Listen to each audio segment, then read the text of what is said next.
Kuyintokozo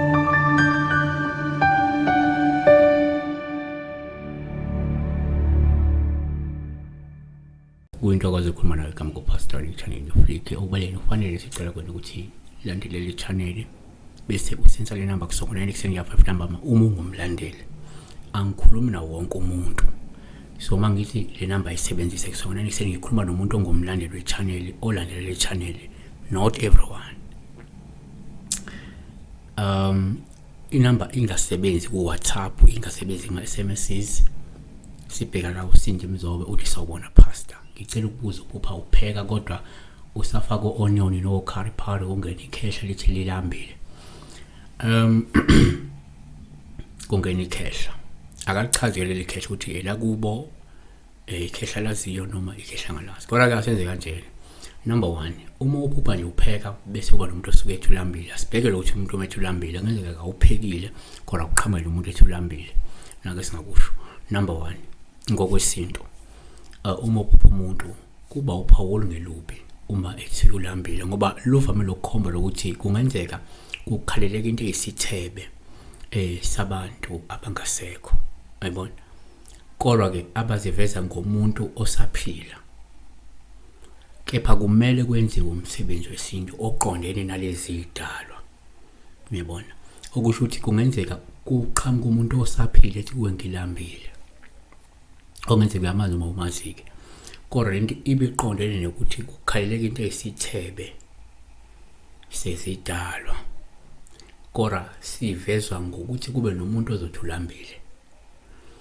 2, ngokujwayelekile uma uphupha umuntu uphawu olungelubi uma ethi ulambile, lusengabe lusho lo muntu noma umuntu osondelene nawe kungenzeka uhlaselwe ukuba mpofu, ukuswela noma ukunganeliseki nje.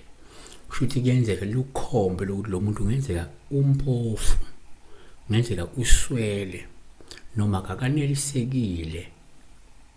NgokaMateyu 25:42 ngokuba ke ngangilambile anangipha noma ningiphanga ukudla, uyabona. Ukuthi wena kufanele u-extend isandla, welula isandla kulo muntu ngoba ngenzeka umpofu noma kukhona anganelisekile ngakho okudinga ukuthi wena obesiwelula isandla, uyabona.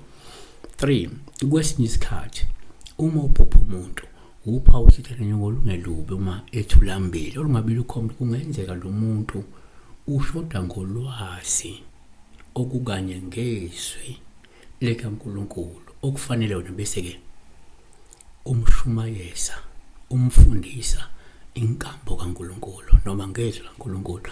NgokaMateyu 4:4 kepha ke waphendula wathi ke kulotshiwe ukuthi akusinkwa sodwa umuntu ayakuphila ngaso kodwa ngamazwi wonke aphuma emlonyeni kaNkulunkulu.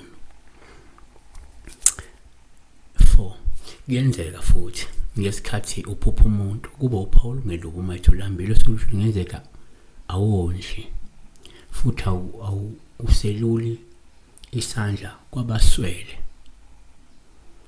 kepha wena udla yedwa ugombela kwesakho.